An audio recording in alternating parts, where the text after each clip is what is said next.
දවසක් අද මම කතා කරන්නේ මගේ eShop ඇප්ලිකේෂන් එකේ 16 වෙනි වීඩියෝ එක ගැන. මේකදී අපිට කතා කරන්න තියෙන්නේ sort price එක ගැන. මෙතන my product කියන එකට ගියාම අපිට බලා ගන්න පුළුවන් product එක sort කරගන්න තැන. මෙතන අපිට අපි add කරලා තියෙන product ටික බලා ගන්න පුළුවන්. ඒ වගේම මෙතනින් අපිට product එක search කරගන්න පුළුවන්. ඒ වගේම active time එක, quantity එක, condition එක වගේ දේවල් search කරන්න පුළුවන්. ඒ වගේම මෙතන sort button එක, clear button එක බලා ගන්න පුළුවන්. මෙතන product එක search කරාම අපිට බලා ගන්න පුළුවන් අපි search කරන product එක එතන sort වෙලා පෙන්නනවා. ඒ වගේම අපිට මෙතනින් newest lowest oldest එක බලා ගන්න පුළුවන්. එතකොට අපිට ඒ වගේම oldest එක සහ newest එක බලා ගන්න පුළුවන්. ඒ වගේම මෙතනින් quantity එක high එකේ ඉඳන් low එකට වෙනකම් බලා ගන්න පුළුවන්.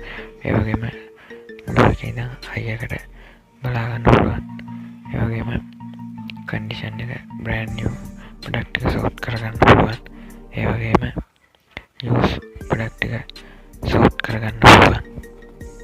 ඊට අපිට අපි බලමු මේකේ අපිට තියෙන coding part එක.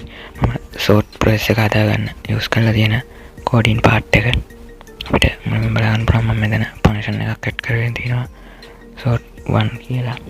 ඒකේ මම මුලින්ම හදාගෙන තියෙනවා එතන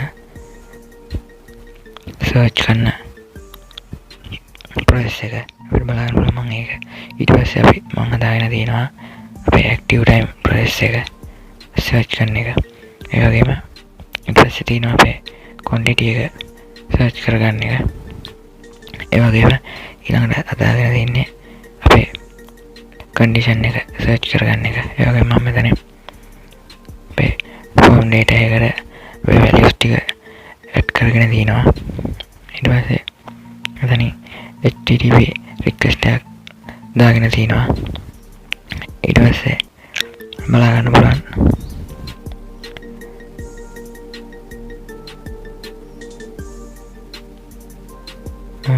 ඒ ටික server side එකට post method එකෙන් අරන් ගිහිල්ලා තියෙනවා sort price.php කියලා. අපි බලමු sort price.php එකට ගිහිල්ලා අපේ